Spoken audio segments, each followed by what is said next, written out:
அல்லாஹ் திருக்குர்ஆனில் சொல்கின்றான், வஇன் தஅத்து நிஅமத்தல்லாஹி லா துஹ்ஸூஹா. அல்லாஹுடைய அருட்கொடைகளை நீங்கள் கணக்கிட்டு பார்த்தீர்கள் என்றால் அதை நீங்கள் ஒருபோதும் வரையறுக்க முடியாது என்று அல்லாஹு தஆலா சொல்கிறான். இப்போ இந்த அடிப்படையில் நமக்கு ரப்புல் ஆலமீன் செய்திருக்கக்கூடிய அருட்கொடைகள் அதிகம். அவற்றை நாம் எண்ணி கணக்கிட முடியாது. அதில் ஒன்று, அல்லாஹ் நமக்கு தந்திருக்கக்கூடிய பாக்கியங்களில் 2 கிட்னிகள். ஒவ்வொரு கிட்னியிலையும் 10 லட்சம் மிகவும் நுணுக்கமான வலைகள் இருக்கின்றன. அந்த வலைகளுடைய வேலை உப்பை வெளியேற்றி சர்க்கரையை தேவைப்படக்கூடிய அளவில் இரத்தத்திற்கு செலுத்தி உடலில் நம்முடைய வெப்பத்தையும் பராமரித்து பெரிய ஒரு சுத்திகரிப்பு நிலையமாக அந்த கிட்னி அமைந்திருக்கின்றது.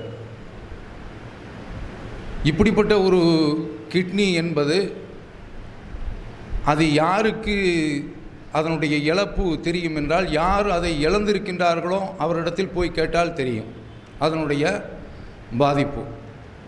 ஏன்னா மிகப்பெரிய ஒரு அருட்கொடை, சாதாரணமான ஒரு அருட்கொடை கிடையாது. 1 மணி நேரம் 1 லிட்டர் அளவிற்கு கிட்னி சுத்தம் செய்கின்றது என்று சொன்னால் அதற்கு சமமாக டயாலிசிஸ் மிஷின் கிட்னி செய்யக்கூடிய வேலையை கண்டுபிடித்திருக்கிறான். ஆனால் ஒரு 300 மில்லி 400 மில்லி என்று அது திணறுகின்றது. அப்போ ரப்புல் ஆலமீன் தந்திருக்கக்கூடிய இந்த அருட்கொடைகள் இருக்கின்றனவே, இதற்கு நாம் அதை நினைத்து பார்த்து அது இல்லை என்றால் எப்படி என்று எண்ணி பார்த்து நாம் இறைவனுக்கு நன்றி செலுத்த வேண்டும். வதுக்குரூஹு கமா ஹதாக்கும். அல்லாஹ் உங்களுக்கு நேர்வழி காட்டிய மாதிரி அவனை நினச்சி பாருங்கள். ஒரு ஆபத்தில் இருந்து தப்பிச்சிட்டா நாம் என்ன சொல்லுவோம்? நல்ல வேளை அல்லாஹ் தஆலா காப்பாற்றிட்டான் என்று அடிக்கடி அந்த ஆபத்தை நினச்சி நாம் நமக்கு கிடைச்ச அந்த அருட்கொடையை எண்ணி பார்ப்போம். அப்புறம் ரப்புல் ஆலமீன் அல்லாஹ் அப்படி சொல்கின்றான், வதுக்குரூஹு கமா ஹதாக்கும். அல்லாஹ் உங்களுக்கு எப்படி நேர்வழி காட்டினானோ அதை போன்று நீ அவனை நினைத்து நீங்கள் நன்றி கூறுங்கள். ஒ இன் குன்தும் மின் கபிலிஹி லமினல் லாலீன். இதற்கு முன்பு நீங்கள் வழிகேட்டில் இருந்தீர்கள். அப்போ நன்றி செலுத்தக்கூடிய நல்ல அடியார்களாக நாம் ஆக வேண்டும். நன்றி செலுத்தக்கூடிய வகைகள் இருக்கின்றன, பலவிதமாக இருக்கின்றன. நாம் நன்றி செலுத்தக்கூடிய நல்ல மனிதராக இருக்க வேண்டும். அமெரிக்காவில் ஒரு இளைஞர், அவர் படிக்கிறார். இன்றைக்கும் நம்முடைய பிள்ளைகள் வாரந்தோறும் ஏதாவது ஒரு இடத்துல போய் வேலை பார்த்து விட்டு படிப்புக்குண்டான செலவை அவர்கள் ஈடுகட்டுகின்றார்கள். இது மாதிரி அவர் படித்து கொண்டிருக்கின்ற பொழுது அவருடைய கையில் ₹1 தவிர்த்து வேறு எதுவுமே இல்லை. கடுமையான பசி. அப்போ ஒரு இடத்துல அவர் களைப்பாகி உட்கார்ந்து இருக்கின்ற பொழுது கதவு திறக்கப்படுகின்றது. அவருக்குள்ள எண்ணம் சாப்பாடு கேட்க வேண்டும் என்று. ஆனால் கதவு திறந்த மாத்திரத்தில் ஒரு அம்மா எட்டி பார்க்குறாங்க. எட்டி பார்க்கக்கூடிய அந்த அம்மாவிடத்தில் எனக்கு தண்ணீர் கொடுங்க என்று கேட்டு விடுகின்றார். அவங்க இவரை ஏற இறங்க பார்த்து விட்டு ஒரு கப்பு பால் கோவலை, அதில் கோவலையில் பாலை கொண்டு வந்து கொடுக்குறாங்க. அவர் குடிக்கிறார். சரியான பசி. முடித்துவிட்டு, நான் உங்களுக்கு பிரதிபகாரமாக ஏதாவது செய்ய வேண்டுமா என்று கேட்கின்ற போது அந்த பெண்மணி சொல்கிறாங்க, எங்களுடைய தாயார் மக்களுக்கு செய்த உபகாரத்திற்கு பிரதிபலனாக எதையுமே எதிர்பார்க்கக்கூடாது. இது குர்ஆனிலும் வருகின்றது. உமாலி அஹதின் இன்தஹு மின் நிஅமத்தின் துஜ்ஸா. இவர் ஒருவருக்கு உதவி செய்கின்றார் என்றால் ஏதோ இதற்கு முன்னால் பெற்ற கடனுக்காக, நன்றி கடனுக்காக திரும்ப செலுத்துகிறார் என்ற அளவிற்குள்ள கைமாறி எதுவுமே இல்லாத அளவிற்கு உபகாரம் செய்கின்றார். அவருடைய நோக்கம் இல்லப்திகா வஜிஹில்லா, அல்லாஹுடைய இல்லப்திகா வஜிஹி ரப்பி, இறைவனுடைய அந்த திருமுகத்தை நாடுவதை தவிர்த்து வேறு எந்த ஒரு நோக்கமும் கிடையாது. அவ இப்படி எதிர்பார்க்காத அளவில் எங்களை பக்குவப்படுத்தியிருக்கிறாங்க என்று அவங்க சொல்லி முடிச்சிட்டாங்க. இவர் அந்த அம்மாவுடைய அந்த செயல்பாடு இவருடைய உள்ளத்தில் இப்படியும் மனுஷர்கள் இருப்பாங்களா என்று எண்ணி பிரமித்து கடந்து விட்டார். காலம் கழிகின்றது. இந்த அம்மாவுக்கு உடல்நல சரியில்லை. மருத்துவமனையில் அனுமதிக்கப்படுறாங்க. அனுமதிக்கப்பட்டு லோக்கலில் உள்ள மருத்துவர்கள் எல்லாம் நகரத்துக்கு இவங்களை அனுப்புங்க, நாம் இவர்களுக்கு உரிய சிகிச்சை கொடுக்க முடியாது என்று நகரத்திற்கு அனுப்பிவிடுகின்றார்கள். அந்த அம்மா வர்றாங்க. அவங்களுக்கு பெரிய பெரிய டாக்டர்கள் எல்லாம் பார்க்க வேண்டும் என்று சொன்ன உடனே ஒரு மருத்துவர் வந்து பார்க்கிறார். அந்த மருத்துவர் இந்த பேஷண்ட்டுடைய இந்த நோயாளியுடைய ஊரை கேட்ட உடனே அவருடைய மூளையில் ஒரு விதமான வெளிச்சம் பிறக்கின்றது. அது கண்ணிலும் பிரதிபலிக்கின்றது. அவர் அந்த அவர் தான் ஸ்பெஷலிஸ்டாகவும் இருக்கின்றார். நல்ல சிகிச்சை கொடுக்கின்றார். நீண்ட போராட்டம், நீண்ட நாட்கள். அந்த பெண்மணியை சுகம் பெற்றாராங்க. சுகம் பெற்ற உடனே இவர் இந்த பெண்ணுக்குள்ள வைத்திய செலவு, அந்த வைத்திய செலவை ரிசப்ஷனில் சொல்கிறாரு, அதனுடைய பில்லை என்னிடத்தில் நீங்கள் அனுப்பிவிடுங்கள் என்று சொல்லிவிடுகின்றார். அந்த பில்லை இவர்கிட்ட வருது. அதில் இவர் எழுதுகிறார், paid in full with cup of a milk. ஒரு குவளை பாலுக்கு பகரமாக முழு தொகையும் கட்டணம் செலுத்தப்பட்டு விட்டது என்று அந்த பில்லில் எழுதப்பட்டிருக்கு. இவர் எழுதுகிறார். அந்த பில் இந்த அம்மாட்ட வருது. அவங்க ஒரு பதட்டத்துடன் திறக்கின்றார்கள். எவ்வளோ வரப்போகின்றதோ, நம்ம சுகம் பெற்றுட்டோம், இனிமேல் வாழ்நாள் முழுவதும் இந்த கடன் அடைக்கிறதுக்கு, அப்போவே அப்படி இருந்திருக்கு, கடன் அடைக்கிறதுக்கு நாம் கஷ்டப்படணுமோ என்று அந்த பில்லை திறந்து கடைசியில் படிக்கும்போது இந்த வார்த்தை அந்த பெண்ணுக்கு தெரிகின்றது. இந்த பெண்ணு இடத்துல நேராக அவர் வந்து சொல்கிறாரு, அன்றைக்கு ஒரு தடவை உங்கள் வீட்டுக்கு நான் வந்தேன், வாசலில் நீங்கள் ஒரு கப்பு பால் தந்தீங்க, அதற்கு பரிகாரமாக இந்த பில்லுக்குள்ள கட்டணத்தை நான் செலுத்தி விட்டேன் என்று அவர் சொல்கிறார். இது என்ன உணர்த்துது? எங்கோ ஒரு இடத்துல ஒரு கப்பு ஒரு கோலை பாலுக்காக வேண்டியவர் எதிர்பார்க்கல, தண்ணீர் தான் எதிர்பார்த்திருந்தார். ஒரு பால் கோலை நிறைய பால் கிடைக்கின்றது. இந்த அம்மா வர்றாங்க, லட்சக்கணக்கான டாலர்கள் செலுத்தணும். இவர் யார் என்றால் டாக்டர் ஹோவார்டு கெல்லி என்பவர். பால்டிமோரில் அமெரிக்காவில் அங்கு ஹாஸ்டன் என்ற ஒரு ஹாஸ்பிட்டல், அது 19ஆம் நூற்றாண்டில் நிறுவப்பட்ட ஒரு மருத்துவமனை, பிரபல்யமிக்க மருத்துவமனை. அதில் இவர் ஒரு பங்குதாரர், நிறுவனர், நிர்மாணித்தவர். நாம் அங்கே இதை எதற்கு பார்க்கின்றோம் என்றால், மனிதன்ட இப்படி நன்றி உணர்வு இருக்கின்றது. இதே நன்றி உணர்வு நாம் இறைவனுக்கு செலுத்தக்கூடிய அளவில் பக்குவம் பெற வேண்டும். நாம் அப்படி நன்றி செலுத்துகிறோமா?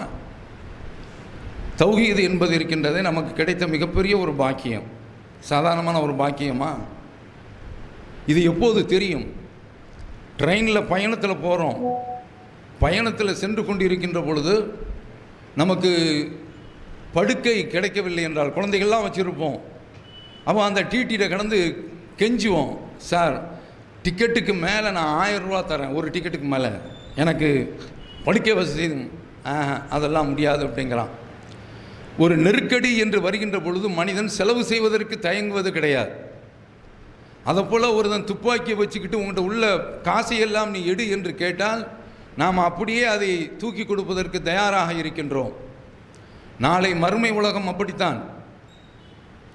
யவத்துல் முஜ்ரிமு லவ் யஃப்ததி மின் அதாபி யௌமைதின் பி பனி வசாஹிபத்திஹி வஅஹீஹி வஃபஸீலத்திஹி அல்லதி துவீஹி வமன் ஃபில் அர்தி ஜமீஆ சும்ம இன்ஜீஹி கல்லா இன்னஹா ضலா நஸாஅத்தன் லிஷ்ஷவா ததுவு மன் அதுபர வதவல்லா. அல்லாஹ் சொல்கின்றான், நாளைக்கு மறுமையில் எங்கு பார்த்தாலும் நரகம், சுற்றி எங்கே பார்த்தாலும் நரகம்தான் அப்படியே அவனுடைய கண்ணுக்கு தெரியும். அப்போ அந்த சந்தர்ப்பத்தில் அவன் தன்னுடைய பிள்ளைகளை, தன்னுடைய மனைவியை, தன்னுடைய சகோதரனை, தன்னை இந்த உலகத்தில் அரவணைத்து ஆதரித்த அத்தனை உறவினர்களையும் அப்படியே தூக்கி கொடுத்து விட்டு தன்னை தற்காத்து கொள்ள வேண்டும் என்று நினைப்பான். பூமியில் உள்ள ஒமன் ஃபில் அர்தி ஜமீஆ, பூமியில் உள்ள அத்தனை பேர்களையும் தூக்கி கொடுத்து விட்டு தன்னை காக்க வேண்டும் என்று நினைப்பான். அல்லாஹ் சொல்கின்றான், கல்லா, அப்படி கிடையாது. இன்னஹா ضலா நஸாஅத்தன் லிஷ்ஷவா, அது கொழுந்து விட்டு எரியக்கூடிய ஒரு நெருப்பு, நெற்றி தோடையை இது பீத்து கிழித்து எரிந்து விடும். ததுவு மன் அதுபர வதவல்லா, இந்த உலகத்தில் யார் இந்த சத்தியத்தை ஏற்காமல் பின்வாங்கி புறமுதுகு காட்டு ஓடினானோ அத்தனை பேரையும் வா வா என்று அதை அழைத்து கொண்டிருக்கும். ஓ ஜமா ஃபஅவ்வா, சேகரித்து அதை பெட்டியில் பாதுகாத்து வைத்திருந்தான் செலவழிக்காமல் என்று அல்லாஹ் சொல்கின்றானே. அந்த கட்டத்தில் மனிதன் என்ன நினைப்பான் என்பதை அல்லாஹ் இந்த வசனத்தில் சொல்கிறான். நபி ஸல்லல்லாஹு அலைஹி வஸல்லம் அவர்கள் சொல்கின்றார்கள், நாளைக்கு மறுமையில் மனிதனை பார்த்து அல்லாஹ் சொல்கின்றான், அது யாருக்குன்னா நரகத்திலேயே ரொம்ப கீழ்மட்ட நிலையில் வேதனை அனுபவித்து கொண்டிருக்கவனை பார்த்து சொல்லுவான், நான் உங்கள்கிட்ட ஒன்று கேட்குறேன், நீ இந்த பூமி அளவிற்கு உனக்கு ஏதாவது பொருள் இருந்து அதை அத்தனையும் தர்மம் செய்துவிட்டு உன்னை இந்த நரகத்தில் இருந்து தற்காத்து கொள்ள வேண்டும் என்று ஒரு சூழ்நிலை உருவாகின்றது என்றால் நீ தற்காத்துக்குரியா? இந்த சூழ்நிலையில் ஒன்று நீ தற்காத்துக்குரியா? ஆமாம், போடா. நான் உன்னிடத்தில் நீ ஆதமுனுடைய முதுகந்தண்டில் இருக்கும்போது நான் கேட்டது என்ன தெரியுமா? நீ ஷிர்க்கு வைக்காதே என்று தானே கேட்டேன். ரொம்ப குறைவான ஒரு விஷயத்தை தான், மலிவான ஒரு விஷயத்தினிடத்த உன்னிடத்தில் நான் கேட்டேன். ஆனால் நீ அதை ஏற்காமல் அபைத்த இல்லா ஷிர்க்கை தவிர்த்து நீ எல்லாற்றையுமே நீ அதைத்தான் செய்வேன் என்று நீ மறுத்து கொண்டு போய்விட்டாயே, மறுத்து உலகத்தில் வாழ்ந்தாயே என்று அல்லாஹ் தஆலா கேட்பான். இதைத்தான் நாம் கவனத்தில் கொள்ள வேண்டும். நாளைக்கு மறுமையில் போய் நின்று கொண்டு அங்கிருந்து திரும்ப முடியுமா என்று கேட்டால் முடியவே முடியாது. அதனால தான் ரசூல் ஸல்லல்லாஹு அலைஹி வஸல்லம் அவர்கள் சொல்கிறாங்க, இத்தக்கின் நார உலவு பிஷிக்கு தம்ரா, ஒரு பேரித்தம்பழத்தில் ஒரு துண்டை கொடுத்தாவது, நீ பெரிய அளவில் ஒரு பேரிச்சம்பழத்தை கூட கொடுக்கலாம். அது ரசூலுல்லாஹ்வுடைய அந்த வார்த்தையை பாருங்களேன். அந்த பேரிச்சம்பழத்தில் ஒரு துண்டை நீ பிச்சு கொடுத்தாவது உன்னை நீ நரகத்திலிருந்து காத்துக்கொள். இந்த உலகத்தில் தர்மம் செய்ய வேண்டிய கட்டம் இந்த உலகம், தர்மம் செய்யக்கூடிய இடம் இந்த உலகம், தர்மம் செய்வதற்குள்ள களம் இந்த உலகம். இதை விட்டு நாளைக்கு நான் மலையை கொடுக்க போகிறேன், தங்கத்தை கொடுக்க போகிறேன், பூமி நிறைய தங்கம் இருந்தாலும் அர்ப்பணித்து விடுவேன், உன்னுடைய பாதையில் தூக்கி கொடுத்து விட்டு என்னை நரகத்தில் இருந்து காத்துக்கொள்வேன் என்று நீ புலம்பாதே. அங்கே இந்த உலகத்தில் நீ செய்ய வேண்டிய தர்மத்தை உலகத்தில் நீ செய்து முடித்து விடு என்று ரசூல் ஸல்லல்லாஹு அலைஹி வஸல்லம் அவர்கள் நமக்கு அல்லாஹ் சொல்வதாக நினைவுறுத்துகின்றார்கள். அப்போ அதனால் நமக்கு கிடைத்திருக்கக்கூடிய இந்த தௌஹீது என்ற ஒரு அருட்கொடை இருக்கின்றது, சாதாரணமான ஒரு அருட்கொடை கிடையாது. நரகத்திலிருந்து காக்கப்பட்டிருக்கிறோம். இணை வைப்பதில் இருந்து எத்தனை விதமான இணை வைப்புகள், முஹியுத்தீன் அப்துல் காதர் ஜீலானி, காஜா மொயினுத்தீன், அதே போல் ஆத்தங்கர சையத் அலி ஃபாத்திமா, பீரப்பா என்று, ஞானியாரப்பா என்று ஏகப்பட்ட அப்பாக்கள், அவுலியாக்கள் அத்தனையிலிருந்து வெளியே வந்திருக்கிறோம். எவ்வளோ பெரிய ஷிர்க்கு, எவ்வளோ அதற்கெல்லாம் செலவழித்திருப்போம். கடந்த காலத்தில் நாகூருக்கு போயிருப்போம், அஜ்மீருக்கு போனவங்க உண்டு, வசதி உள்ளவர்கள் ஈராக்குக்கும் போயிருக்காங்க. அங்கே தான் மொஹியுத்தீன் அப்துல் காதர் ஜீலானி அவர்கள் அடங்கப்பட்டிருக்கிறார்கள் என்ற நம்பிக்கையில் அவன் மூழுது ஓதி இருக்கிறோம், கந்தூரி எடுத்திருக்கிறோம், சந்தனக்கூடுக்காக வேண்டி காசு கொடுத்துருக்கிறோம், தர்கா கட்ட காசு கொடுத்துருக்கிறோம், ஊர் வரி கொடுத்துருக்கிறோம். இப்போ இத்தனை காரியங்களையும் விட்டு ஷிர்க் என்ற ஒரு காரணத்திற்காக வேண்டி வெளியே வந்திருக்கின்றோமோ, எதற்காக வேண்டி? நாளைக்கு அந்த நரகத்தில் மிக கொழுந்து விட்டு எரியக்கூடிய அந்த நரகத்தில் சிக்கிவிடக்கூடாது, சின்னாபின்னமாக ஆகிவிடக்கூடாது, மாட்டி விடக்கூடாது, நாமும் அதில் பரிதவித்து வேதனையை அனுபவித்து விடக்கூடாது என்பதற்காக வேண்டி தானே அவன் தௌஹீதுக்கு வந்துட்டோமே. இந்த தௌஹீதுக்காக நாம் இறைவனுக்கு எவ்வளவோ அருட்கொடைகள் அல்லாஹ் நமக்கு அருள் புரிஞ்சிருக்கான். இந்த தௌஹீதில் வந்ததற்காக வேண்டி சாதாரணமான ஒரு அருட்கொடை கிடையாது. அப்போ இந்த அருட்கொடையை நினச்சி நாம் தர்மம் செய்யணும் இல்லை? அப்படி நினைக்கிறோமா? ரெண்டு விஷயங்க. என்ன, ஒரு மனிதன் இந்த மாதிரியான ஒரு அல்லாஹ் தஆலா ஒரு முக்கியமான ஒரு கட்டத்தில் இருந்து பாதுகாத்து விட்டால், ஒரு ஆபத்திலிருந்து காத்து விட்டால், அந்த தப்பை நாம் செய்யக்கூடாது என்று முடிவு எடுக்கணும். மூசா அலைஹிஸ்ஸலாம் அவர்கள் ஒரு கொலையை செய்கிறாங்க, மாட்டிக்கிறாங்க, ஃபிரௌன்ட்ட இருந்து தப்பி ஓடுறாங்க, இன்னொரு இடத்துல போய் அடைக்கலம் போகிறாங்க. அழகான வார்த்தை சொல்கிறாங்க, ரப்பி பிமா அன்அம்த அலைய ஃபலன் அகூன தஹீரன் லில் முஜ்ரிமீன். இறைவா, எனக்கு மிகப்பெரிய ஒரு அருட்கொடையை செய்திருக்கிறாய், அதற்கு பிரதி உபகாரமாக, அதற்கு பிரதி பலனாக நான் இனிமேல் எந்த பாவிகளுக்கும் உதவி செய்யக்கூடியவனாக இருக்க மாட்டேன். என்ன வார்த்தை பாருங்க. ஒரு தப்பை விட்டு திருந்துறது, அந்த கடந்த தப்பு மீண்டும் வராமல் இருப்பது இருக்கின்றதே இறைவனுக்கு நன்றி செலுத்தக்கூடிய ஒரு முழுமையான ஒரு பக்குவப்பட்ட தன்மை. இந்த தன்மை நம்மிடத்தில் வர வேண்டும். உங்களுக்கெல்லாம் தெரியும், கஅப் இப்னு மாலிக் ரலியல்லாஹு அன்ஹு அவர்கள் போருக்கு போக வேண்டிய ஒரு சூழ்நிலை இருந்துச்சு.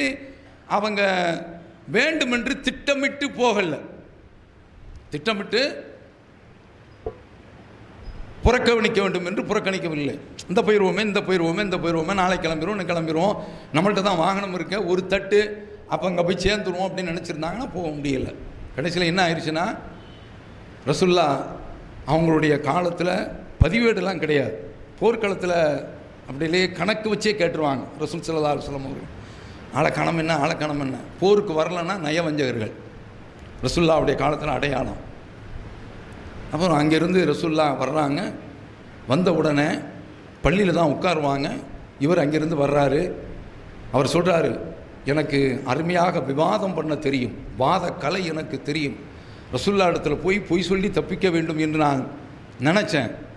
ஆனால் இன்னொரு சிந்தனை பொறி தட்டியது. நாம் அப்படி பொய் சொல்லிவிட்டால் அல்லாஹ் முகத்திரையை கிழித்து விடுவான். ஏனென்றால் வஹீயினுடைய தொடர்பில் அவர்கள் இருக்கின்றார்கள். போய் உண்மை சொல்லிட்டு வந்தாங்க. வேறு எந்த விதமான காரணமும் கிடையாது. இதுதான் அலட்சியம், மெத்தன போக்கு, இதை தவிர்த்து வேறு எதுவுமே கிடையாது என்று சொல்லிவிட்டு வெளியில் வரும்போது நபித்தோழர்களை பார்த்து பைத்தியக்கார பயலாக இருக்கிறே என்று நாம் சொல்லுவோம்ல, அதை மாதிரி அழகாக ஒரு சாக்கு போக்க சொல்லிட்டு வந்திருக்கலாமே என்று சொல்கிறாங்க. என்ன தண்டனை தெரியுமா? 50 நாட்கள் ஊர் நீக்கம். யாருமே பேசலை. இவருடைய சித்தப்பா பையன் அபு கத்தாதா அல்லது கத்தாதா என்று நினைக்கிறான். அவரை போய் சோறு ஏறி குதித்து அவற்றெல்லாம் பார்க்குறார். அவர் திரும்பியே பார்க்க மாட்டேங்கிறார். ரசூல்லாட்ட வருவார். ரசூல்லா என்ன செய்வாங்கன்னா, இவர் ரசூல்லாவை பார்க்காம இருக்கும்போது ரசூல்லா பார்ப்பாங்க. அருமையான அறிவிப்பு. அவர் பார்க்கும்போது ரசூல்லா அப்படி திரும்பிக்கிறாங்க. என்ன மாதிரியான ஒரு கண்டிப்பு என்று பாருங்கள். அவருக்கு அல்லாஹ்விடத்திலிருந்து 50 இரவுகள் 50 நாட்கள் கழித்து தௌபா வந்துடுது. அப்படி தௌபா வந்த உடனே வீட்டில் செய்தி வருது, வந்த அந்த குதிரை வீரருக்கு போட்டிருக்கக்கூடிய சட்டையை கலத்தி புடியா, எனக்கு இதை விட வாழ்க்கையில் என்ன இருக்க முடியும் என்று கலத்தி கொடுத்து விடுகிறார். நேராக அங்கேருந்து வர்றாங்க. தல்ஹா ரலியல்லாஹு அன்ஹு அவர்கள் எம்எல்ஏ வரக்கிற மாதிரி வாப்பா அப்படின்னு சொல்லி ரசூலுல்லாஹ்வுடைய சபையில் வரவேற்கிறாங்க. அப்படியெல்லாம் வரவேற்று அவங்க அந்த சபையில் உட்கார்ந்துருக்கும்போது ரசூலுல்லாஹ்ட்ட வந்த உடனே அவர் கேட்குற கேள்வி என்ன தெரியுமா? அல்லாஹ்வுடைய தூதரை, இந்த தௌபா இறைவனிடத்திலிருந்து வந்திருக்கிறதா அல்லது உங்களிடத்திலிருந்து வந்திருக்கிறதா? ரெண்டுமே வகி தான்.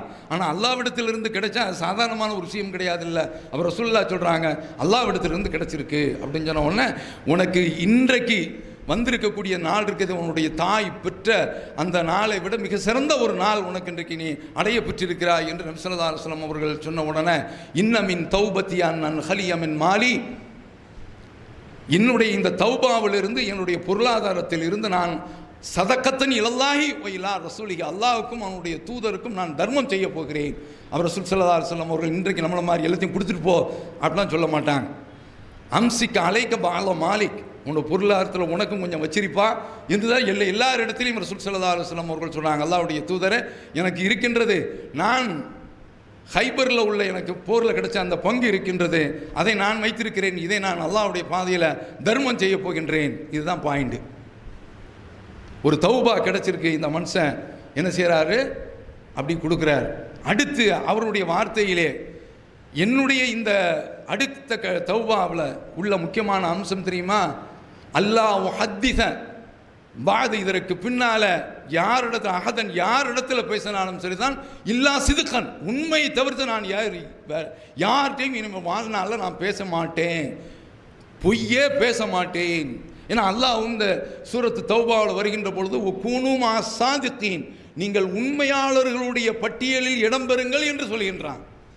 அதனால எனக்கு இந்த தௌபா கிடைச்சதனுடைய பரிசாக அடுத்து ஒருபோதும் பொய் என்ற பாவத்தை நான் செய்ய மாட்டேன். பாருங்க, தர்மம் செய்கிறாங்க, அடுத்து தௌபா செய்கிறாங்க. இதுதான் இறைவனுக்கு செலுத்தக்கூடிய நன்றி. இதை நாம் கவனத்தில் வச்சுக்கிறணும். அல்லாஹ் தந்திருக்கக்கூடிய பாக்கியம் இருக்கின்றது, தௌஹீத் என்ற அந்த பாக்கியம். இன்றைக்கு நாம வந்துட்டோம், அப்பாடா இப்படிதான்.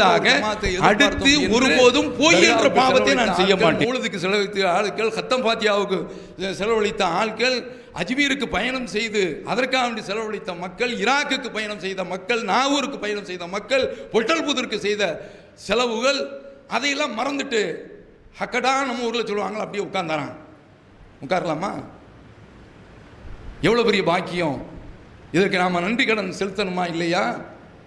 ஹக்கீம் இப்னு ஹிஸாம் ரலியல்லாஹு அன்ஹு அவர்கள் ரசூல் ஸல்லல்லாஹு அலைஹி வஸல்லம் அவர்களிடத்தில் வந்து கேட்குறாங்க, அரைத்த யா ரசூலல்லாஹ் அத்தஹன்னசு ஃபில் ஜாஹிலியத்தி, நான் குந்து அத்தஹன்னசு ஃபில் ஜாஹிலியத்தி, நான் அறியாமை காலத்தில் சில நல்ல காரியங்கள் செய்துக்கிட்டு இருந்தேன். அது என்னென்னா உறவுகளை அரவணைக்கிறது, தர்மங்களை செய்கிறது, இது போன்ற இந்த காரியங்களை நான் செய்து கொண்டிருந்தேன். அடிமைகளை விடுதலை செய்கிறது, இது போன்ற நல்ல காரியங்கள் நான் செய்து கொண்டிருந்தேன். எனக்கு இஸ்லாத்தில் அந்த பாக்கியம் இப்பவும் கிடைக்குமா? நான் அறியாம காலத்தில் செய்தது தானே என்று சொல்லும்போது இவன் சொல்லுவான், அன்னப்பறவை என்று ஒன்று உண்டு, அதுக்கு முன்னால் பால் வச்சா அது கிண்ணத்தில் இருந்து தண்ணீரை மட்டும் வச்சுட்டு பாலை மட்டும் குடிச்சிரும் அப்படின்னு சொல்லியிருக்கான். அது கற்பனை பறவை. ஆனால் இது உண்மை நிலைமை என்னவென்றால், ஒரு மனிதன் இஸ்லாத்துக்கு வந்து விட்டால் அவன் கடந்த காலத்தில் உள்ள நல்ல நன்மைகளும் சேர்த்து இஸ்லாத்துக்குள்ளே வந்துடுது. அல் இஸ்லாமி எஹ்திமுமா கபுலகு, இஸ்லாமிய மார்க்கத்துக்கு ஒருவன் வருகின்ற பொழுது கடந்த காலத்தில் செய்த விபச்சாரம், கடந்த காலத்தில் செய்த வட்டி என்ற அந்த பாவம், கடந்த காலத்தில் செய்த மிகப்பெரிய கொடுமைகள் என்னென்ன இருக்கின்றனவோ அது மாதிரியான ஒத்தி என்ற பார்வை. இன்றைக்கு சமுதாயத்தில் ஒத்தி என்ற முஸ்லிம் சகோதரர்கள், ஏகத்துவ சகோதரர்கள் வட்டி தான் ஒத்தி, ஒத்தி என்ற அந்த காரியத்தையும் செய்து கொண்டு இருக்கின்றார்கள். அவன் இதை மாதிரியான பாவங்களை எல்லாம் விட்டுவிட்டு ஒருவர் இஸ்லாத்திற்கு வந்து விட்டார் என்று சொன்னால், இஸ்லாம் அந்த பாவங்களை எல்லாம் அழித்து விட்டு கடந்த காலத்தில் இவர் என்னென்ன நன்மைகளை செய்திருந்தார்களோ அந்த நன்மைகளையும் சேர்த்து அள்ளி கொண்டு வருகின்றது, அள்ளி தருகிறது இஸ்லாமிய மார்க்கம். எவ்வளோ பெரிய பாக்கியம்! இந்த பாக்கியத்தை பெற்ற மக்கள் நாம் என்ன செய்ய வேண்டும்? அதனால தான் ஹக்கீம் இப்னு ஹிஸாம் என்ன செய்தாருன்னா, அறியாமை காலத்தில் 100 ஒட்டகங்களை தர்மம் செய்திருந்தார், 100 அடிமைகளை விடுதலை செய்திருந்தார். இந்த செய்தியை கேட்ட பிறகு ஃபவல்லாஹி லா அதவு ஷையன் சனத்துகு ஃபில் ஜாஹிலியத்தி இல்லா ஃபஅல்து ஃபில் இஸ்லாமி மிஸ்லா, அல்லாஹ்வின் மீது ஆணையாக அறியாமை காலத்தில் நான் என்னென்ன நன்மைகளை செய்தனோ அது போன்று இஸ்லாத்தில் செய்ய தவறமாட்டேன் என்று சொல்லி 100 ஒட்டகங்களை தர்மம் செய்கிறார், 100 அடிமைகளை விடுதலை செய்கிறார். இதுதான் தௌஹீதினுடைய ஏகத்துவத்தினுடைய மிகப்பெரிய ஒரு பாக்கியம். அப்போ நாம் பல மடங்கு நன்மைகளை செய்யக்கூடிய மக்களாக நாம் ஆக வேண்டும். இப்போ அந்த அடிப்படையில் ஜமாத்திற்கும் தர்மம் செய்ய வேண்டிய நிலையில் இருக்கின்றோம். இவன் இந்த ஜமாத்து இயங்குவது என்று சொன்னால் உங்களை போன்ற பல சகோதரர்கள் கொடுக்கக்கூடிய அந்த சந்தாக்கள், அதுதான் இந்த ஜமாத்தை வாழ வைக்கின்றது. என்ன வாழ வைக்குது? இவன் அதாவது ஒரு சில கட்டங்களில் ஒரு சில சகோதரர்கள் அவங்களுடைய வைத்திய செலவை அவங்களால சந்திக்க முடியாது, அப்படி இருக்கின்றார்கள். இவன் அந்த பள்ளிவாசலில் பணிபுரிந்த ஹாஜாபாய் அவர்கள் தன்மானத்துடன் வாழ்ந்தவர்கள் கடைசி வரைக்கும். அவருக்குள்ள அந்த இதை நான் எதற்கு சொல்கின்றேன் என்றால், அந்த குடும்பத்தை எடுத்து சொல்ல வேண்டும் என்பதற்காக வேண்டி கிடையாது. சமூகத்தில் இப்படிப்பட்ட மனிதர்கள் பாதிக்கப்பட்டு நிற்கின்றார்கள், அவர்களெல்லாம் ஏறிட்டு பார்க்காத ஒரு நிலை இருக்கின்றது என்பதற்காக வேண்டி இதை குறிப்பிடுகிறேன். அவருக்கு ஏற்பட்ட அந்த சுகவீனத்திற்கு ஒரு மாத்திரை மட்டும் 15,000 ரூபா 30,000 வரைக்கும் எவ்வளவோ எனக்கு நினைவில் இல்லை, 10-30 வரைக்கும் செலவு. இந்த ஜமாத்து அவருடைய சுகத்துக்கங்களில் ஓரளவுக்கு இறைவன் நாளைக்கு கண்டிக்க முடியாத அளவிற்கு பங்கெடுத்திருக்கின்றது. ஆனால் எல்லோருமே ஜமாத்தில் உள்ள எல்லா உறுப்பினர்களும் இது போன்ற ஒரு சகோதரர்கள் பாதிக்கப்படும் பொழுது அவரை கை தூக்கி நிறுத்த வேண்டும், காக்க வேண்டும். 3 வருஷமாக அவருடைய மகன் சொன்னாப்புல ரொம்ப கஷ்டப்பட்டார். இந்த மாதிரியான சகோதரர்களுக்காண்டி நாமோ துவா செய்ய கடமைப்பட்டிருக்கிறோம். அப்போ இப்படிப்பட்ட சகோதரர்களும் இருக்கின்றார்கள். நாளைக்கு மறுமையில் இந்த செய்தியை சொல்லி நிறைய இருக்கின்றது, எனக்கு சொல்வதற்கு நேரம் இல்லை. என்னால் ஜனாசா ஜும்மாவுக்கு பிறகு இருப்பதினால் நாளைக்கு ரப்புல் ஆலமீன் மனிதனை பார்த்து எபன ஆதமுடைய மகனை மறுத்து, நான் நோய்வாய்ப்பட்டிருந்தேன், ஃபலம் தழுதுனி, என்னை வந்து நீ விசாரிக்கலையா? மனுஷன் புத்திசாலியான ஆள் இறைவன்ட்ட பேசுகிறான், இறைவா நீ எப்படி நோயாளியாக அந்த ரப்புல் ஆலமீன், உனக்கு தான் நோய் கிடையாது, நீ ரப்புல் ஆலமீன்ல. அவர் அல்லாஹ் தாலா சொல்கிறான், அம்மா அலிம்த அண்ணா அப்தி ஃபுலானன், வார்த்தையை பாருங்கள், என்னுடைய இன்ன அடியார், அது எந்த அடியார், காஜாபாயாக இருக்கலாம் அல்லது வேறு எந்த நல்லடியாராக இருக்கலாம். நோயாளியை விசாரிக்கணும், 4-5 ஆரஞ்சு பழத்தை கொடுத்துட்டு அங்கிருந்து வர்றது கிடையாது, அல்லது அங்கிருந்து ஹார்லிக்ஸை கொடுத்துக்கிட்டு வெளியில் வர்றது கிடையாது. என்ன பொருளாதார பின்னணி என்ன பாரு, அதான் மார்க்கம் விசாரிக்க சொல்கின்றது. அவர் ரசூல் ஸல்லல்லாஹு அலைஹி வஸல்லம் அவர்கள் அந்த ஹதீஸில் அல்லாஹ் சொல்கிறாங்க, நீ என்னுடைய இந்த அடியான் நோய்வாய்ப்பட்டு இருந்தான், லவ் உத்தஹு, நீ அவரை போய் நோய் விசாரித்திருந்தால் லவஜத்தனி இந்தஹு, அருமையான வார்த்தை, என்னை அவரிடத்தினுடைய இடத்துல நீ கண்டிருப்பாய். தன்னையே அல்லாஹ் தஆலா அந்த இடத்துல கொண்டு வந்து நிறுத்துறான். எவ்வளோ பெரிய பாக்கியம் பாருங்க. அப்படி எத்தனை நோயாளிகள் நாம் விசாரித்திருக்கின்றோம். நம்ம ஜமாத்து சகோதரர்களே யாராவது ஒரு நோய்வாய்ப்பட்டிருந்தால் நம்ம அந்த ஜமாத்தில் உள்ள சகோதரர்கிட்ட வந்து எடுத்து சொல்கிறதே கிடையாது. அவர் இறந்த பிறகு நான் சொல்லணும்னு நினச்சேன், என்னங்க இது, இந்த ஜமாத்தில் மற்ற ஜமாத்து மாதிரியா இது, சொல்ல வேண்டாமா? அப்போ இது மாதிரியான சகோதரர்கள் பாதிக்கப்படும் பொழுது நாளைக்கு மர்மையில் என்ன வார்த்தை சொல்கிறான் தெரியுமா? லவ் உத்தஹு லவஜத்தனி இந்தஹு, நீ அவரை விசாரித்திருந்தால், அவருக்கு நீ மருந்து கொடுத்து காப்பாற்றி இருந்தால், அவருடைய பில்லை நீ செலுத்தி இருந்தால், அது அந்த இடத்துல நீ என்ன பார்த்துருப்படா, என்னையே நான் உனக்கு தருகிறேன் என்று சொன்னால் மிகப்பெரிய கூலியை உனக்கு நான் தருகிறேன். அடுத்து அந்த ஹதீஸினுடைய தொடரில் வருது, பசின்னு கேட்டான், என்னுடைய அடியான் நீ சோறு கொடுத்தியா, தண்ணீர் என்று கேட்டான், நீ தண்ணீர் கொடுத்தியா என்று கேட்கின்றான். அப்போ அந்த இடத்துல உனக்கு எப்படி பசி இருக்கும், உனக்கு எப்படி தாகம் இருக்கும், நீ ரப்புல் ஆலமீன் ஆயிட்டே என்று சொல்லும்போது, நீ என்னுடைய அடியான் ஒருவன் இன்ன ஆள் அவன் வந்து கேட்டால் நீ சாப்பாடு கொடுக்கல, சாப்பாடு கொடுக்குறோன்னா ஒரு வேளை என்னமோ ஒரு இங்கே இருந்த வந்து பார்சல் கட்டி வாசல் வந்து கொடுக்குறாங்களே, அது கிடையாது, முழுமையான ஒரு பொறுப்பை எடுப்பது. அப்போ அந்த மாதிரி நீ கொடுத்துருந்தா அதற்குரிய கூலியை இப்போ என் கண் முன்னால் நீ பார்த்துருப்ப, உன் கண் முன்னால் நீ பார்த்துருப்பிய. நீ தண்ணீர் கொடுத்திருந்தால் அதற்குரிய பலனை கண் முன்னால் பார்த்திருப்பிய. என்ன அருமையான ஒரு ஹதீஸ், முஸ்லீமில் வரக்கூடிய ஹதீஸ். இந்த ஹதீஸை மனசில் வையுங்க. கல்யாண வீடு கலரி வீடு என்று அள்ளி கொட்டுகின்றோம். இது மாதிரியான பாதிக்கப்பட்டவர்கள் இன்னும் எத்தனையோ மக்களுங்க பாதிக்கப்பட்டு போயிருக்கிறாங்க, உதவி செய்ய முடியல. ஜமாத்து பெரிய அளவில் நமக்கு பல பள்ளிகளில் அவங்க கடைகளை கட்டி விட்டு வருவாய் வந்து கொண்டிருக்கின்றது. நமக்கு அப்படி எடுத்த அந்த மாதிரியான ஒரு நிலை இல்லை. அவர்களெல்லாம் பைசாவை பொத்தி வைத்து கொண்டு வட்டிக்கு விடுறாங்க, கொடுமை. நாம் அப்படி பண்ணலை, நமக்கு கிடையாது. உங்கள் போன்ற ஒரு இடத்திலிருந்து வரக்கூடிய அந்த நன்கொடைகள் எந்த அடிப்படையில் அல்லாஹ் நம்மை தௌஹீதில் ஆக்கி வைத்திருக்கிறானே அதை நினைச்சு நம்முடைய கொள்கை சகோதரர்களுக்கு உதவி செய்ய முன்வாருங்கள். நரகத்தில் இருந்து காத்திருக்கின்றானே நினைத்து இப்படி நாமோ நினைத்தோம் என்று சொன்னால் இது நமக்கு மிகப்பெரிய ஒரு பலனை மறுமையில் பெற்றுத்தரும். இப்போ இந்த அடிப்படையில் பள்ளிவாசலுக்கு சந்தா, நம்ம சகோதரர்களே சந்தா கேட்கும்போது நான் வாளியில் போடுறேன் அப்படிங்கிறாங்க. ஜஸாக்குமுல்லாஹ் ஹைர், அல்லாஹ் உங்களுக்கு அருள் செய்வானாக. நீங்கள் தர்மம் என்று வருகின்ற பொழுது வாளியிலையும் போடுங்க, சந்தாவாகவும் தாருங்கள். ஏனென்றால் இந்த ஜமாத்து ஆண்கள் மதரசா மேலே ஹிப்ஸு படிக்கக்கூடிய பையன்கள், அதுபோல் பெண்கள் மதரசா என்று இதை மாதிரி நம்ம கொள்கை சகோதரர்கள் பாதிக்கப்படுகின்ற பொழுது நம்ம அதை பட்டியல் போட்டு சொல்ல முடியாது. அந்த மாதிரி பாதிக்கப்பட்டு இருக்கக்கூடிய கட்டத்தில் நம்மால் முடிந்த அளவு, ஜமாத்தால் முடிந்த அளவு இது போன்ற இந்த உதவிகள் எல்லாம் செய்து கொண்டிருக்கின்றது. அப்படி நீங்கள் இந்த உதவிக்கு செய்தீர்கள் என்றால் இந்த ஹதீஸில் வருகின்றதே, ரப்புல் ஆலமீனிடத்தில் நீங்கள் சிரித்த முகத்தில் ஏழையில் சிரிப்பில் இறைவனை காண்போம் என்று சொன்னாலே இந்த ஹதீஸினுடைய பிம்பம் தான் அது. நாளைக்கு மறுமையில் ரப்புல் ஆலமீனை பார்த்து சிரித்த நிலையில் அவன் தரக்கூடிய சன்மானங்களை, வெகுமானங்களை, அவன் தரக்கூடிய பரிசுகளை, அவன் தரக்கூடிய பாராட்டுகளை பெற்றுவிட்டு நாம் சுவனத்திற்கு செல்வோம். அப்படிப்பட்ட நன்மக்களாக நாம் ஆக வேண்டும் என்று இந்த நேரத்தில் உங்களிடத்தில் கேட்டுக்கொண்டு, அதுபோல் இந்த ஒருபிடி அரிசி திட்டம் என்ற ஒரு திட்டத்தை இந்த ஜமாஅத்து மக்கள் செய்து கொண்டிருக்கின்றார்கள். அந்த திட்டத்திற்கும் நீங்கள் தாராளமாக உதவி செய்யுங்கள். அதற்கு என்று வாலி இப்போது வைக்கவில்லை. நாங்கள் இன்ன ஆளுக்கு தருகின்றோம் என்று நீங்கள் சொன்னீர்கள் என்று சொன்னால் உங்கள் வீட்டிற்கு முகவரியை கொடுத்தீர்கள் என்றால் வாலியும் தேடி வரும்.